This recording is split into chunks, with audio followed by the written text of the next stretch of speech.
Class 12th Hindi question bank. आज का topic है इकाई 9, जिसमें कि निबंध लेखन का टॉपिक है। निबंध लेखन यहाँ पे 20 निबंध दिए हुए हैं। निबंध 4 नंबर में आता है और इन्हीं में से एक कोई सा निबंध आपके पेपर में आएगा। मतलब 4-5 दिए हुए रहेंगे, उनमें से सिर्फ एक पे ही लिखना रहेगा। तो सबसे पहला टॉपिक जो हमें दिया हुआ था वो कोविड-19 का था। तो हम देखते हैं कोरोना वायरस पे हम कैसे निबंध लिख सकते हैं। प्रस्तावना: विश्व स्वास्थ्य संगठन WHO ने कोरोना वायरस को महामारी घोषित कर दिया है। कोरोना वायरस बहुत ही सूक्ष्म लेकिन प्रभावी वायरस है, जो मानव के बाल की तुलना में 900 गुना छोटा है। किंतु आज कोरोना के संक्रमण से पूरी दुनिया हताश है। कोरोना वायरस क्या है? तो कोरोना वायरस का संबंध ऐसे परिवार से है जिसके संक्रमण से सर्दी, जुकाम, सांस लेने में तकलीफ जैसी समस्याएं उत्पन्न होती हैं। इस वायरस का शुरुआती संक्रमण दिसंबर 2019 में चीन के वुहान में हुआ। इसके पूर्व इसे कभी नहीं देखा गया था। यह वायरस एक व्यक्ति से दूसरे व्यक्ति में फैलता है, अतः इसे प्रति सतर्क रहना अति आवश्यक है। WHO के अनुसार बुखार, खांसी, सांस लेने में तकलीफ इसके प्रमुख लक्षण हैं। अभी तक इस वायरस को फैलने से रोकने के लिए कोई टीका नहीं बना है। कोरोना वायरस अब चीन में ही नहीं, दुनिया के अन्य देशों में भी तीव्र गति से फैल रहा है। कोविड-19 नाम का यह वायरस अब तक लगभग 70 देशों को अपनी चपेट में ले चुका है। कोरोना के संक्रमण के बढ़ते खतरे को देखते हुए सावधानी बरतने की ज़रूरत है ताकि इसे फैलने से रोका जा सके। अगला पॉइंट आएगा कोरोना के लक्षण। कोविड-19 कोरोना वायरस में पहले बुखार के बाद सूखी खांसी होती है, फिर एक हफ्ते बाद सांस लेने में परेशानी होने लगती है। किंतु इन लक्षणों का हमेशा यह अर्थ नहीं होता कि आपको कोरोना वायरस का संक्रमण है।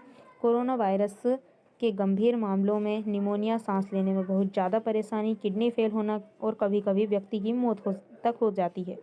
जिन लोगों को, खासकर बुजुर्गों को, जिन्हें पहले से अस्थमा, मधुमेह या हार्ट की बीमारी है, उनके लिए गंभीर स्थिति हो सकती है। कोरोना वायरस के संक्रमण हो जाए तो क्या करें? तुरंत डॉक्टर से संपर्क करें। अपनी रोग प्रतिरोधक क्षमता बढ़ाने हेतु काढ़े का प्रयोग करें। जब तक ठीक ना हो जाए, दूसरों से दूरी बनाकर रखें। डॉक्टरों द्वारा लक्षणों को कम करने हेतु दी जाने वाली दवाइयों का सेवन सावधानी पूर्वक करें। कोरोना वायरस से बचने के उपाय: स्वास्थ्य मंत्रालय ने कोरोना वायरस से बचने के लिए निम्न दिशा निर्देश जारी किए हैं। हाथों को बार-बार 20 सेकंड तक साबुन से धोना चाहिए। अल्कोहल आधारित हैंड यानी कि सैनिटाइज़र का इस्तेमाल किया जाना चाहिए। खांसते और छींकते समय नाक और मुंह को रुमाल या टिश्यू पेपर से ढककर रखें। जिन व्यक्तियों में कोल्ड और फ्लू के लक्षण हों, उनसे दूरी बनाकर रखें। अंडे और मांस के सेवन से बचें। जंगली जानवरों के संपर्क में आने से बचें। मास्क का प्रयोग करें। कोरोना का संक्रमण फैलने से रोकने के उपाय: सार्वजनिक वाहन जैसे कि बस, ट्रेन या टैक्सी से यात्रा करने से बचें। अनावश्यक घर से बाहर न जाने से बचें। सार्वजनिक स्थान पर जाने से बचें तथा अन्य लोगों की भीड़ में सतर्क रहें। संक्रमित इलाके या व्यक्ति के संपर्क में रहें तो स्वयं को दूसरों से दूर रखें। उपसंहार: कोरोना वायरस को लेकर लोगों में एक अलग ही बेचैनी देखने को मिलती है, किंतु कोरोना का वायरस शरीर के बाहर बहुत ज़्यादा समय तक जिंदा नहीं रह सकता, अतः सावधानी ही बचाव है। कोरोना वायरस के इलाज हेतु वैक्सीन विकसित करने का काम चल रहा है। इस वर्ष के अंत तक इंसानों पर इसका परीक्षण कर लिया जाएगा। कुछ अस्पतालों में एंटीवायरस दवा का भी परीक्षण चल रहा है। इसके अतिरिक्त सरकार ने अफवाहों से बचने और स्वयं की सुरक्षा के लिए कुछ निर्देश जारी किए हैं, जिससे कि कोरोना वायरस से निपटा जा सकता है। इसके बाद अगला दिया हुआ है प्रदूषण कितना घातक अथवा प्रदूषण समस्या और निदान का पर्यावरण संरक्षण। प्रस्तावना: वर्तमान में बढ़ती हुई भौतिकता ने अनेक प्रकार की सुख सुविधाओं के प्रति आकर्षण पैदा कर दिया है। परिणाम स्वरूप मनुष्य प्रकृति के संतुलन को भूलकर अविवेकपूर्ण रूप से प्रकृति का दोहन कर रहा है, जिनका परिणाम प्रदूषण है। प्रदूषण उद्योग की देन है। पर्यावरण प्रदूषण का अर्थ है अनचाही धीमी गति से आने वाली मृत्यु, जीवन शक्ति का ह्रास और बीमारियों की संक्रामकता। प्राणी मात्र की अनर्गल जनसंख्या वृद्धि ने इस महाविनाश को और नज़दीक ला खड़ा किया है। प्रदूषण के क्रूर प्रदूषण अनेक प्रकार के हो सकते हैं, जैसे यहाँ पर दिए हुए हैं वायु प्रदूषण, जल प्रदूषण, हवा प्रदूषण, यहाँ पे दो बार दे दिया, मिट्टी प्रदूषण, ध्वनि प्रदूषण आदि। इन सभी प्रदूषणों के कारण मानव जीवन एक अभिशाप बनता जा रहा है। संक्षेप में कहा जा सकता है कि हमारी ज्ञानेंद्रियों को आँख दृश्य शक्ति, कान श्रव्य शक्ति, नाक घ्राण शक्ति, जीवा स्वाद और त्वचा स्पर्श शक्ति प्रदूषण के कारण निष्क्रिय होते देख रहे हैं। प्रदूषण पर नियंत्रण। प्रदूषण की समस्या विश्वव्यापी है। सारा विश्व प्रदूषण के कारण चिंतित हो उठा है, क्योंकि मानव जाति के विनाश के लिए प्रदूषण का राक्षस मुंह फैलाए सामने खड़ा है। संयुक्त राष्ट्र के तत्वाधान में सन 1972 में पर्यावरण सुधार हेतु स्टॉकहोम स्वीडन में पहला सम्मेलन हुआ। 109 सूत्रीय कार्यक्रम तैयार किया गया। एक ही पृथ्वी के सिद्धांत को माना गया है। भारतीय संविधान की नीति निर्देशक सिद्धांतों में पर्यावरण का उल्लेख है। सन 1980 में सबसे पहले इस ओर ध्यान दिया गया। मध्य प्रदेश देश का प्रथम राज्य है जहां विधिवत पर्यावरण की घोषणा की गई। प्रतिवर्ष 5 जून को विश्वव्यापी पर्यावरण दिवस मनाया जाता है। एक वृक्ष अपने 50 साल के जीवन में 2.5 लाख रुपए की ऑक्सीजन, फल फूल, खाद, औषधि, भूमि संरक्षण के द्वारा 3.5 लाख का लाभ पहुंचाता है और 5 लाख का प्रदूषण नियंत्रण का कार्य करता है। क्या ऐसे हितकारी वृक्षों का संरक्षण आवश्यक नहीं है? आज की आवश्यकता है कि प्रत्येक नागरिक प्रदूषण को समाप्त करने के लिए सचेत प्रयास करें। उपसंहार। जल को प्रदूषित करने वाले उद्योग पर कठोर कार्रवाई की जानी चाहिए। अन्य उद्योग जो वायु प्रदूषण फैला रहे हैं उन्हें राष्ट्रघाती मानकर उन पर कार्रवाई की जानी चाहिए। 2 दिसंबर 1984 को भोपाल गैस त्रासदी प्रदूषण जनित सामूहिक हत्याओं की एक कड़ी है। पेड़ प्राणियों और मनुष्यों में के सच्चे साथी है। अगला है मनोरंजन के साधन। भूमिका या प्रस्तावना। मनुष्य के लिए जितनी जरूरत भोजन, पानी और घर की होती है, उतनी ही आवश्यकता होती है मनोरंजन की भी। संस्कृत भाषा के सुप्रसिद्ध कवि कालिदास ने कहा है कि मनुष्य प्रकृति से ही उत्सव प्रिय होता है, अर्थात मनुष्य अपनी अन्य जरूरतों के साथ साथ मनोरंजन के साधन जुटाना आवश्यक समझता है।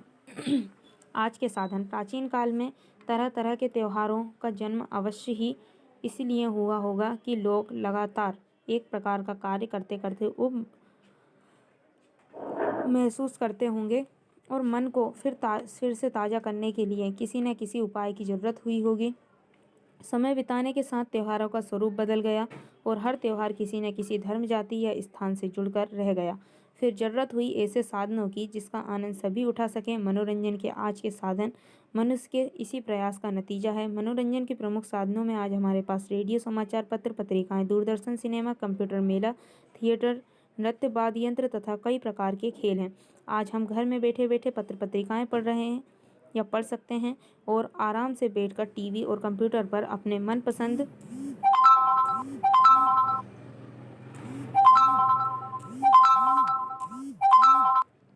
कार्यक्रम देख सकते हैं और किसी व्यक्ति से संपर्क कर सकते हैं। सिनेमा भी आजकल वीडियो सीडी के द्वारा घर पर ही देखा जा सकता है। कुछ लोग व्यायाम और खेलों से भी मनोरंजन करते हैं। लाभ। आज हमारे पास मनोरंजन के इतने अधिक सामान हो गए हैं कि हमें अब इसके लिए किसी खास स्थान या समय का इंतज़ार नहीं करना पड़ता। मनोरंजन के ये साधन हमारी दिमागी थकान दूर करके फिर से अपने काम में लग जाने के लिए हमें स्वस्थ बना देते हैं। ये साधन हमारे समय की बचत तो करते ही हैं, हमें शिक्षा भी प्रदान करते हैं। हम पर बैठे इनके द्वारा देश विदेश के लोगों से संपर्क कर नई नई जानकारियाँ प्राप्त कर सकते हैं। उपसंहार। आवश्यकताओं के अनुसार मनोरंजन आवश्यक है। इससे व्यक्ति में जीवन के प्रति उत्साह तो बढ़ता ही है, आपसी प्रेम और भाईचारा भी बढ़ता है। अतः स्वस्थ मनोरंजन के साथ नए साधनों की खोज करना जरूरी है। अगला है भ्रष्टाचार की समस्या। प्रस्तावना। भ्रष्टाचार से तात्पर्य अनुचित एवं अनैतिक कार्य व्यवहार से है। आज हमारा सारा आर्थिक, सामाजिक एवं राजनीतिक जीवन भ्रष्टाचार का पर्याय बन गया है। आज राजनीति में तो मंत्री, मुख्यमंत्री, यहाँ तक कि प्रधानमंत्री तक भ्रष्टाचार के दलदल में फंस चुके हैं। सारे कार्यालय चपरासी से लेकर उच्च पदासीन अधिकारी गण तो इस दलदल में डूब ही चुके हैं। भ्रष्टाचार का स्वरूप अधिक लाभ कमाने के चक्कर में नकली माल बेचना, मिलावट करना, नकली माल खरीदना, चुनाव में जीतने, कुर्सी हथियाने, मनचाहा फैसला पाने, अधिक पैसा कमाने के लिए अनुचित धन प्राप्त करना, अधिकारियों के लिए बोला गया झूठ, लेन देन, चोरी, तस्करी, कालाबाजारी आदि भ्रष्टाचार की परिधि में आते हैं। वर्तमान भ्रष्टाचार के कतिपय उदाहरण। आज खाद्य कांड में पूर्व प्रधानमंत्री पीवी नरसिंह राव जी के पुत्र फंसे हैं तो स्वयं राव साहब। हवाला कांड, पूर्व मुख्यमंत्री बिहार लालू प्रसाद जी यादव चारा कांड में फंसे हैं। पूर्व संचार मंत्री सुखराम से भ्रष्टाचार के करोड़ों रुपए बरामद हुए हैं। कोई लॉटरी कांड में फंसा है तो कोई तेंदुपत्ता कांड में, कोई खंडवा तालाब की जमीन के मामले में फंसा है तो कोई अवैध वन कटाई में, कहीं पुल बनवाने में भ्रष्टाचार हो रहा है तो कहीं सड़क बनाने में। मकान बनाने में सीमेंट की जगह रेत का भाग जरूरत से ज़्यादा है। आज समाज में भ्रष्टाचार के उदाहरणों का अपार बाजार लगा हुआ है। उपचार समाधान। भ्रष्टाचार को जड़ से उखाड़ने के लिए आवश्यक है कि कड़े कानून बनाए जाएं, दोषियों को कड़ी से कड़ी सजा दी जाए, नागरिक अपना कर्तव्य समझें, समय पर कर चुकाएं, राष्ट्र और समाज में ईमानदारी और कर्तव्य परायण सेवकों को पुरस्कृत किया जाए, पर्याप्त वेतन और पर्याप्त रोजगार के अवसर युवाओं को प्रदान किए जाएं। उपसंहार। यदि हम अपने इस महान राष्ट्र की प्रगति चाहते हैं तो हमें जीवन में भ्रष्टाचार को समाप्त करना होगा। हमें दृढ़तापूर्वक भ्रष्टाचार निवारण करना होगा।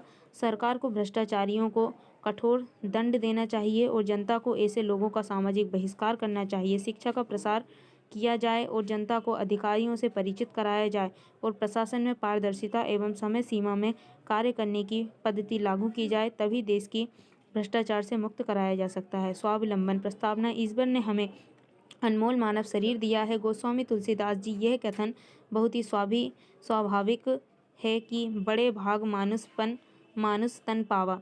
मानव को भगवान ने एक अलौकिक शक्ति एवं क्षमता प्रदान की है, वह है चिंतन करने तथा विचार अनुसार कार्य संपादन करने की क्षमता। यह एक ईश्वर प्रदत्त उपहार है। अब वह इस उपहार का कितना सदुपयोग करता है अथवा कितना दुरुपयोग करता है, यह सब उसी के ऊपर आश्रित है। यह प्रश्न विचारणीय है कि मानव शरीर का सदुपयोग एवं दुरुपयोग किस प्रकार होता है, तो इसका एकमात्र उत्तर है श्रम करके एवं स्वावलंबी बनकर मनुष्य मानव शरीर का सदुपयोग करता है तथा आलसी एवं कायर बनकर दुरुपयोग करता है। स्वावलंबन सुखी जीवन की आधारशिला। स्वावलंबन सुखी जीवन की आधारशिला है। स्वावलंबी इंसान के लिए सुख के समस्त साधन खुल जाते हैं। अपना श्रम शिकार बहाकर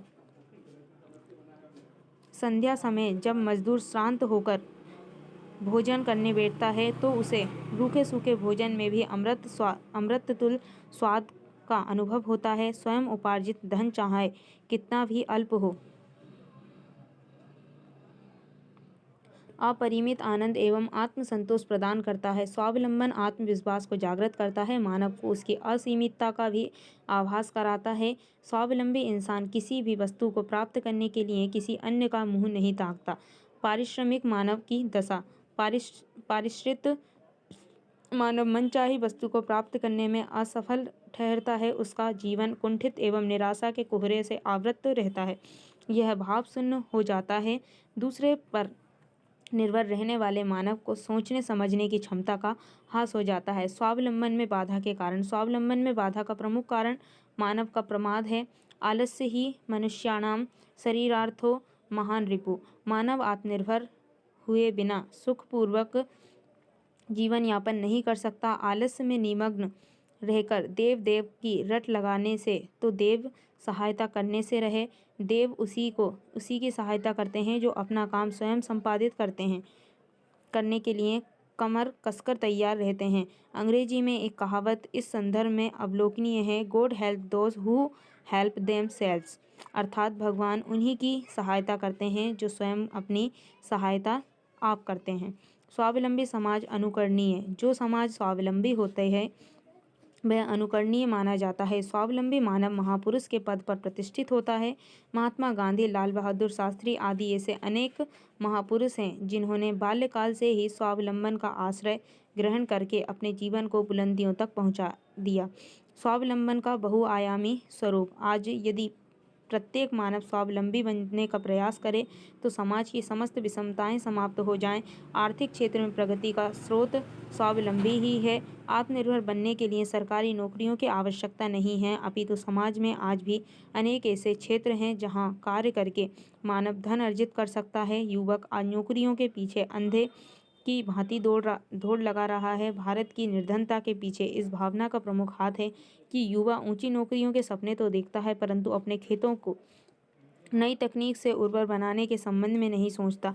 वह अशिक्षित की तुलना में अधिक धन उपार्जित कर सकता है।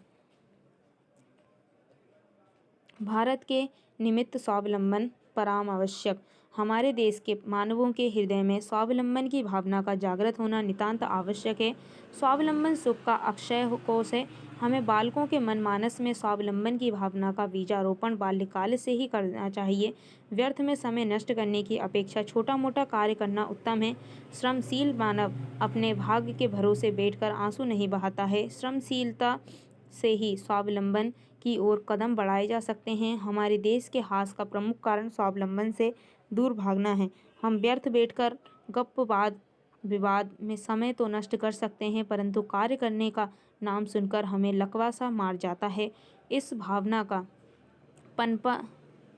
पनपना बहुत ही दुखदायी है। इससे मानव का चारित्रिक पतन हो भी सकता है। उपसंहार। अपने आप भाग्य निर्माण करने वाला राजमिस्त्री स्वयं भाग्य की इमारत तैयार करता है, खुद ऊंची दीवार बनाता है और मनो अनुकूल निर्मित न होने पर उसे धराशायी करके पुनः स्वयं की इच्छा अनुकूल तैयार कर लेता है। जैसा मन को रुचिकर लगा, कड़ा श्रम किया तथा कर लिया अपना भाग्य बुलंद। स्वावलंबन के माध्यम से ही मनुष्य के मन मानस में आत्मबल जागृत होता है। अपना राजा वह स्वयं होता है। अगला है युवा एवं स्वरोजगार योजना। आज बेरोजगारी बढ़ती हुई महंगाई की तरह एक भयानक समस्या है। जीवन स्तर लगभग तय हो चुका है। लोकतंत्र ने आम आदमी को सपनों से संबद्ध किया है, उनके परिकल्पनाओं का स्वर्ग महाकाया और जीने की महती आकांक्षाएं पैदा की है। उसके लिए रोजगार चाहिए। नई पीढ़ी तो सपनों की पीढ़ी है, जो बहुत कुछ कराना चाहती है। उसमें जोश है, कुछ कर पाने की तमन्ना है और शक्ति है।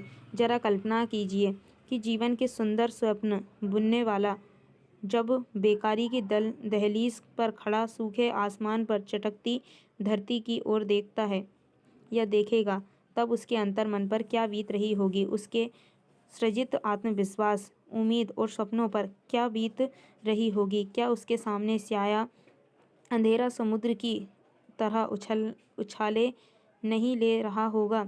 वह बराबर अपने से प्रश्न करता होगा कि 16-17 वर्ष अध्ययन की भेंट किए, क्या उसने जीने के स्वप्न बुने, कौन है उसके लिए जिम्मेदार। अब वह क्या करे, कौन सी दिशा की ओर आगे बढ़े।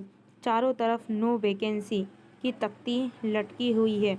समाज को उसकी ज़रूरत नहीं है, राज्य को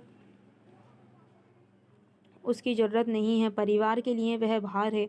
उसकी कितनी दयनीय स्थिति है। उसकी योग्यता, क्षमता, शक्ति, सूझबूझ और अक्ल सब धराशायी हो चुकी है। वह निकम्मा है, वह शक्तिहीन है, वह विवेकहीन है और वह अपाहिज है। नारी दुनिया उसकी शत्रु है, सारी दुनिया उसकी शत्रु है। वह किसी भयावह षड्यंत्र में फंस चुका है। उसे षड्यंत्र में फंसाया गया है। फंसाने वाला कौन है? यहाँ उसका संशंकित मन और परास्त बुद्धि अपने शत्रु को तलाश करने का काम शुरू करती है। अब उसकी अपनी सारी शक्ति शत्रु को तय करने में लग जाती है। महत्वाकांक्षा और सपनों को संजोए नवयुवक को अचानक जब तपती हुई रेतीली धरती पर अकेला छोड़ दिया जाता है, तब वह आक्रोश, आशंका, अनिश्चितत्व, वर्जना, कुंठी आदि के दलदल में फंसने लगता है। मैं भी बराबर इन्हीं परिस्थितियों से गुजरने लगा था। मेरे सामने अंधेरा या बेकारी के दैत्य की छाया मुझे या तो निगल जाने का प्रयास कर रही थी अथवा वह मुझे अपराध की दुनिया में धकेल देना चाहती थी। धनहीन जीवन कैसा नरक है, यह वही जान सकता है जिसने उसे भोगा है। धन नहीं तो कुछ नहीं, जीवन निस्सार है। स्वयं उस व्यक्ति को अपने जीवन से घृणा होने लगती है। जटिल आक्रोश उसे नास्तिक बना डालता है और वह सोचने लगता है कि वह किसी पूर्व नियोजित षड्यंत्र का शिकार हुआ है। नौकरी कहीं मिली नहीं। सड़क इंस्पेक्टरी करते करते मन झुंझला उठा। करूं तो क्या करूं, कैसे करूं? जी में आया डिग्री को फाड़ दूं और अपराध की दुनिया में उतर जाऊं। मेरी समझ में नहीं आ रहा था कि मेरे से कम योग्यता रखने वाले कैसे नौकरी पाकर मौजू छान रहे हैं। उनके यहाँ ऊपरी आमदनी से आनंद हो रहा है। घूस नाम से उसका मन विद्रोही हो उठता था। उसकी मुट्ठियाँ तन जाती थी। तभी मेरा परिचय बैंक मैनेजर दुआ से हो गया। वे मेरे मित्र बन गए। वह मुझे हतोत्साहित देखकर एक दिन कहने लगे, मित्र, यदि तुम बुरा नहीं मानो तो एक बात कहूँ। मैंने हाँ कर दी। उन्होंने मेरे सामने एक प्रस्ताव रखा कि मैं कोई काम शुरू कर दूँ। प्रश्न उठा कि क्या काम? जहाँ बैंक मैनेजर रहता था वहाँ नई कॉलोनी अभी बस ही रही थी। मैनेजर ने मुझे सुझाव दिया कि वहाँ मैं जनरल स्टोर की दुकान खोल लूँ। पहले मैं चौंका। मैंने उनकी ओर घूर कर देखा। आखिर मैंने प्रथम श्रेणी में बीकॉम किया था। वह दुकान किस लिए? क्या जनरल स्टोर खोलने के लिए किया था? मैं बार बार यह सोचता था और हर झुंझलाहट से भर उठता था। कब तक उनके प्रस्ताव को टालता? मेरे सामने कोई रास्ता भी नहीं था। मैनेजर मित्र मुझे बैंक से ऋण दिलवा रहे थे। अंततोगत्वा मुझे उनकी बात माननी पड़ी। मैंने विक्रम जनरल स्टोर के नाम से दुकान खोल दी। हारे मन से दुकान शुरू की। मैं मन ही मन अपनी इस मूर्खता पर लानत भेजता रहा। समय बीतता गया। पता ही नहीं चला कि उम्दा वस्तु और उचित दाम का जादू कॉलोनी वालों को इतना मोह जाएगा कि 6-7 माह में 2000 मासिक आमदनी होने लगेगी। अब मेरे मन में दुकान के प्रति झुकाव पैदा हुआ। मैं खरीदारी का रुख समझकर उनके अनुसार कार्य करने लगा।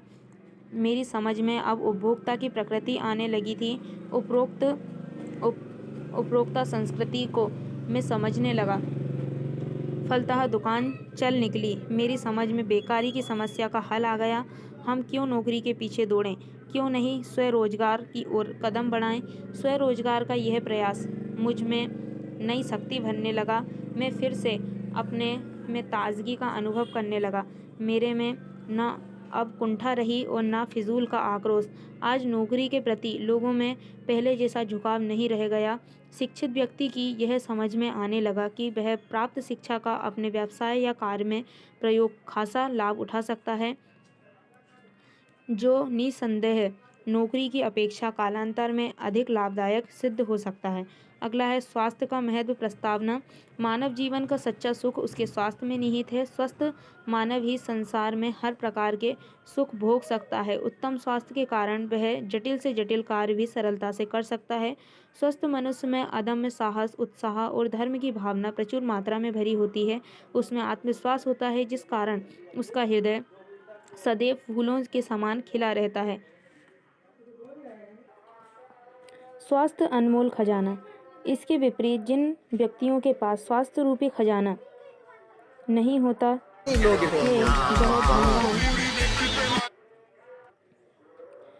धनवान होते हुए भी अपने जीवन को भार समझते हैं। उनके लिए घर में बने स्वादिष्ट व्यंजन जहर के समान होते हैं। वह स्वादिष्ट व्यंजन को खाना तो चाहता है, लेकिन अस्वस्थ होने के कारण खा नहीं पाता। अतः शरीर को स्वस्थ बनाए रखने के लिए हमें नित्य प्रति व्यायाम करना चाहिए। स्वास्थ्य के लिए व्यायाम से आशय शरीर के अंगों को समुचित विकास से है। व्यायाम करने से शरीर के सभी अंग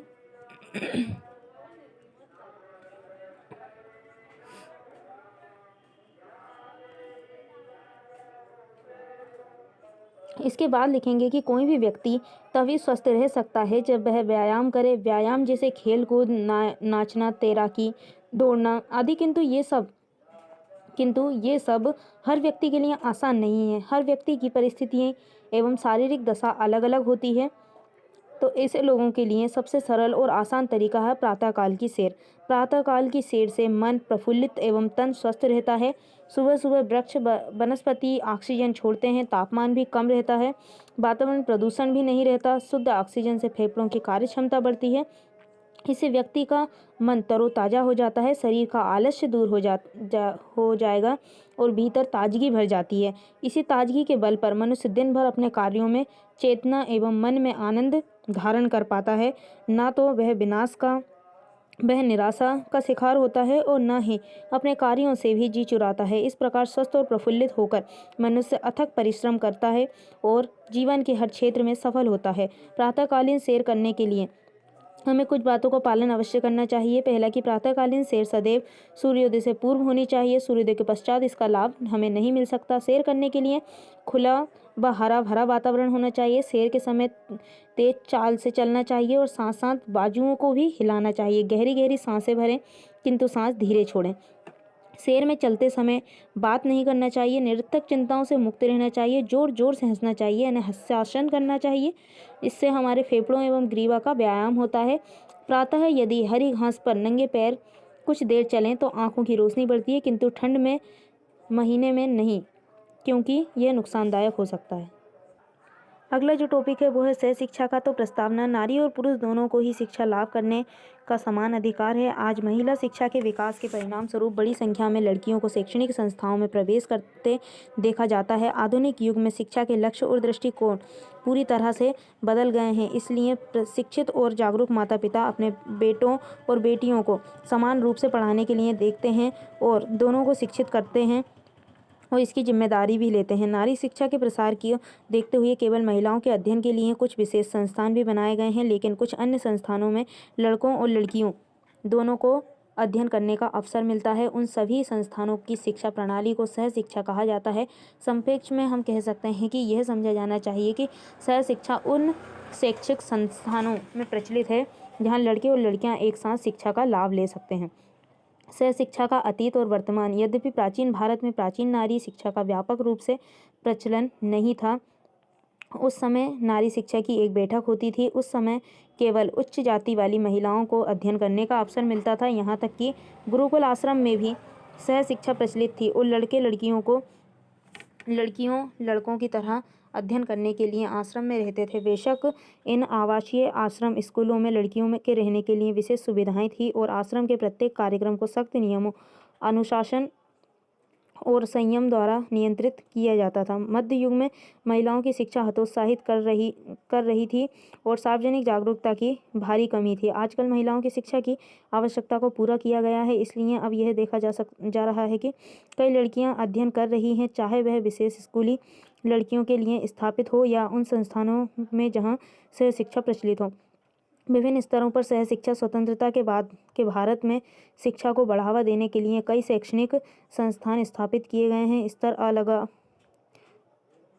अलगाव के संदर्भ में उन्हें मुख्य रूप से 3 भागों में विभाजित किया गया, अर्थात प्राथमिक विद्यालय, माध्यमिक विद्यालय और उच्च शिक्षा के लिए विश्वविद्यालय। हमारे देश के प्राथमिक विद्यालयों में सह शिक्षा मुख्य आधार है। मध्य स्तर तक यह व्यवस्था बहुत बदल जाती है। आजकल कई लड़कियों के हाई स्कूल और कई लड़कों के हाई स्कूल कई छोटे शहरों और बड़े गांवों में स्थापित किए जा रहे हैं। हालांकि कई उच्च विद्यालय सह शिक्षा प्रणाली ग्रामीण क्षेत्रों में लागू हुए। इसी प्रकार उच्च शिक्षा के लिए प्रमुख शहरों में एक या अधिक महिला कॉलेज, इसके बावजूद कई प्रतिष्ठित कॉलेज में सह शिक्षा अभी भी प्रचलित है। सह शिक्षा प्रणाली भारत में लगभग विश्वविद्यालयों में प्रचलित है। सह शिक्षा के खिलाफ कुछ विचार। यद्यपि आधुनिक युग में महिलाओं की स्वतंत्रता और महिला सशक्तिकरण के बारे में बहुत सारी बातें हुई है, लेकिन बड़ी संख्या में भारतीय नागरिक अभी भी संरक्षणवाद के दायरे में डूबे हुए हैं। उनका यह रवैया महिलाओं की शिक्षा और सह शिक्षा दोनों के विपरीत है। वे आधुनिक युवा पुरुषों और महिलाओं के नैतिक अपराध के लिए सह शिक्षा प्रणाली को दोषी मानते हैं। उनके विचार में सह शिक्षा प्रणाली के परिणामस्वरूप युवा पुरुष और महिलाओं शिक्षा की मुख्य धारा से विचलित हो रहे हैं, क्योंकि वे एक दूसरे के साथ अंतरंगता प्राप्त करते हैं और विभिन्न सुखों और हंसी के बीच अपनी कीमती समय को बर्बाद करते हैं। इस तरह के अपवाद विशेष रूप से माध्यमिक विद्यालय के उच्च वर्गों और कॉलेज जीवन के शुरुआती चरणों में प्रचलित है। ऐसा इसलिए क्योंकि इस समय लड़के लड़कियों का शारीरिक, मानसिक और भावनात्मक विकास तेजी से होता है और उनकी कई गतिविधियां मानसिक रूप से अस्थिर होते हैं। उनके विचारों और रूढ़िवादी और संकीर्णतावादी बताकर उन्हें सही ठहराना संभव नहीं है, क्योंकि आज वास्तविक जीवन में कई स्कूल और कॉलेज के लड़के लड़कियों के व्यवहार पर बहुत अधिक नज़र रखी जाती है। फिर भी सह शिक्षा के कारण सभी को गुमराह किया जाता है। यह निश्चितता के साथ नहीं कहा जा सकता कि यह छात्रों की बुद्धिमत्ता, मानसिक और भावनात्मक संतुलन, उनके उदार दृष्टिकोण और सबसे बढ़कर उनके पारिवारिक पृष्ठभूमि और माता पिता के अनुशासन और जिम्मेदारी की भावना पर निर्भर करता है। सह शिक्षा के पक्ष में कुछ विचार। कई के अनुसार सह शिक्षा के परिणामस्वरूप युवक युवती के मन में एक दूसरे के प्रति अनुचित जिज्ञासा समाप्त हो जाती है, क्योंकि उनके बीच दूरी, अंतर बनाने के कारण वे अधिक अराजक हो जाते हैं। सह शिक्षा के परिणामस्वरूप उन्हें एक दूसरे को बेहतर तरीके से जानने और संकीर्णता के बंधन से मुक्त होने का अवसर मिलता है। परिणामस्वरूप वे एक दूसरे की समस्याओं को समझ सकते हैं और उसके अनुसार व्यवहार कर सकते हैं। बेशक लड़के लड़कियों के मामले में ऐसा कम देखा जाता है, मानसिक परिपक्वता का अभाव इसका कारण माना जाता है, लेकिन उम्र के साथ कई युवक युवती अधिक जिम्मेदार हो जाते हैं। निष्कर्ष, वर्तमान में समाज में हर स्तर पर नैतिक गिरावट का प्रसार स्पष्ट है। आजकल फिल्मों, टेलीविज़न और आधुनिक नाटकों में बहुत अधिक आक्रामक, अश्लील और मजाकिया दृश्य हैं जो बड़े पैमाने पर युवा समाज को गुमराह करने में मदद कर रहे हैं। इसलिए माता पिता के लिए उन्हें नियंत्रित करना मुश्किल हो जाता है। इस बात में कोई सच्चाई नहीं है कि इस संबंध में सह शिक्षा प्रभावी होगी। दूसरी ओर सोचा जाए तो हर जगह लड़कियों के लिए विशेष शैक्षणिक संस्थान स्थापित करना संभव नहीं है। यह इस तथ्य के कारण है कि लड़कियों की आवश्यकता संख्या के बिना विशेष शैक्षणिक संस्थान स्थापित करना महंगा है। जब तक शिक्षा संस्थानों में अनुशासन और कठोर अनुशासन नहीं होगा और एक स्वस्थ और शैक्षणिक वातावरण नहीं बनाया जाएगा, सह शिक्षा आने वाले दिनों में कई समस्याएं पैदा करेगी। इसके बाद है जीवन में संगीत का महत्व। प्रस्तावना। संगीत हमारे दिमाग को शांत करता है और